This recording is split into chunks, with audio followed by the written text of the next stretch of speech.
बागेश्वर एक नारा लेकर चले हैं कि जात पात की करो विदाई, हिंदू सब है भाई भाई। और देखिए बाबा बागेश्वर आज दूसरे दिन अपनी यात्रा में निकल चुके हैं और तस्वीरों में आपके बाबा बागेश्वर नजर आ रहे हैं जो लोगों से बात कर रहे हैं, लोगों को अपना मैसेज भी दे रहे हैं। बाबा बागेश्वर आज भी इस यात्रा में लगभग 20 किलोमीटर की यात्रा करेंगे, पैदल यात्रा करेंगे और शहर में आज वो पहुंचेंगे जहां पर उनका स्वागत किया जाएगा।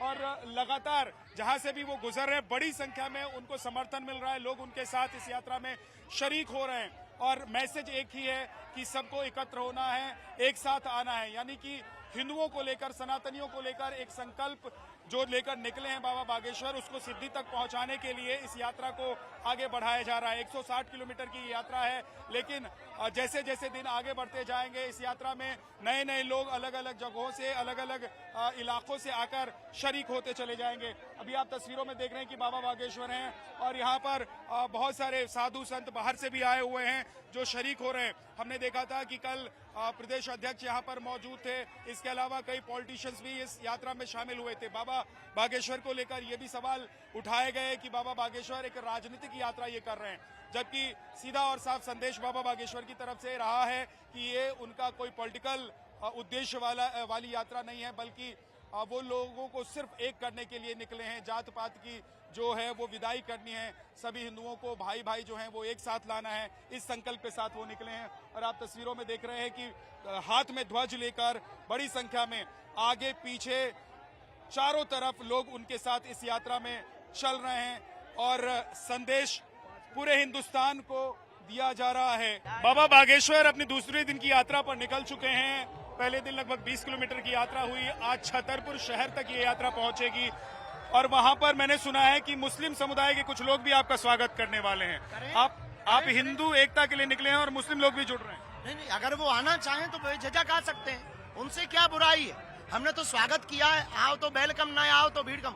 बाबा बागेश्वर मैं देख रहा हूँ कि व्हील चेयर पर लोग आपकी इस यात्रा में शामिल हो रहे हैं, जो लोग आंखों से देख नहीं सकते हैं वो भी यात्रा में शामिल हो रहे हैं। एक दिन की यात्रा हो चुकी है, अभी आपको कैसे नया इतिहास गढ़ा जा रहा, रचा जा रहा, क्योंकि ये यात्रा सबकी है, किसी एक की नहीं। ये यात्रा सबके लिए है, किसी एक की नहीं। ये यात्रा दंगाओं से बचाने के लिए, ये यात्रा अपनी जातियों की ऊर्जा आसपास आपस में लड़ करके मिटाने के लिए नहीं, अपितु जातवाद से ऊपर उठाने के लिए। ये यात्रा देश को एक करने के लिए, ये यात्रा देश में नया इतिहास रचने के लिए, इसलिए निश्चित रूप से सब आएंगे।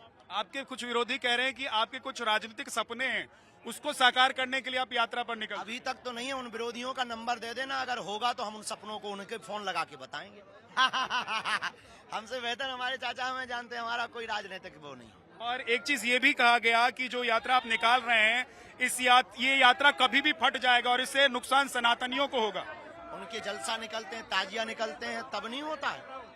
हमें एकता के लिए और शांति। तो मैंने कहा कि कुछ लोग कह रहे हैं कि ऐसा ये फटेगा कि नुकसान सनातनियों का होगा और देश का हो जाएगा, ये यात्रा ऐसी हो गई। ये सब शांति वाले लोग, इनके हाथों में तलवारें देखी नहीं है ना, ध्वज है, इनके हाथों में एकता का प्रतीक है। किस बात, इस देश में इतनी रैलियां हो रही, इस देश में जलसा होते, इस देश में ताजिया निकलते, तब दंगे हो जाते, तब नहीं कोई कहता। उनके लिए तो ज्ञान नहीं निकलता इन मूर्खों का। हमारी एकता की यात्रा के लिए इन लोगों का ज्ञान निकलने लगा। ये उल्लू हैं, इनको ज्ञान नहीं है। अभी कुछ दिन इनको इस यात्रा में सम्मिलित होकर के देखना पड़ेगा। भाव के साथ शामिल, क्योंकि ये भाव के साथ शामिल हुए लोग हैं, ये युद्ध करने वाले लोग नहीं है।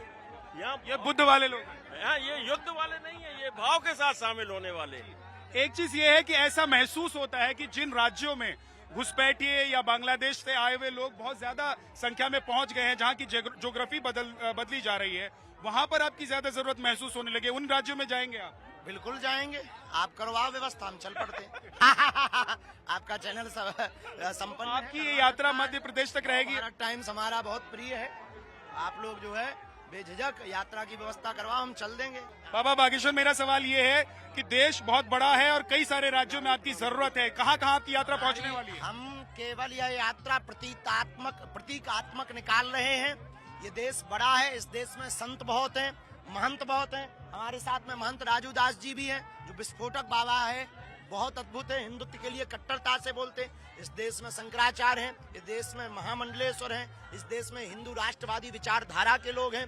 केवल ये हमारी जिम्मेवारी नहीं है, ये सब संत निकलने वाले हैं, नया इतिहास लिखने वाला है। गांव गांव, गली गली, मोहल्ले मोहल्ले में अब साधु शाही यात्राएं होगी, साधु सड़कों पर निकलेंगे। भेदभाव को मिटाकर जैसे राम ने सबरी के घर बेर खाए, भगवान कृष्ण ने विद्रानी के घर भोजन किया, वैसे ये साधु सबको गले लगाकर हिंदुओं को एक होने का परिचय देंगे। एक कट्टरता शब्द का इस्तेमाल आपने किया। कट्टरता थोड़ा नेगेटिव लगता है कि कट्टरता से ऐसा ना हो कि आपकी इस यात्रा के बाद या आपकी यात्रा के दौरान कुछ लोग भाव में आकर कुछ गलत कर जाएं। इसमें तो राम बोलना भी नेगेटिव लगता है।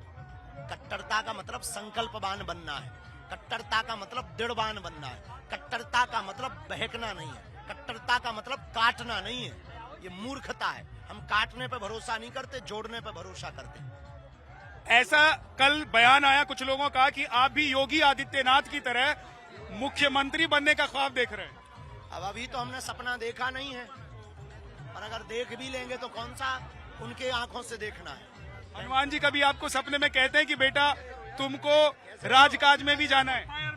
हनुमान जी कभी आपको सपने में कहते हैं कि राजकाज में भी? हनुमान जी हमारे स्वभाव से भली पूर्वक परिचित हैं, वो ऐसा कहेंगे नहीं।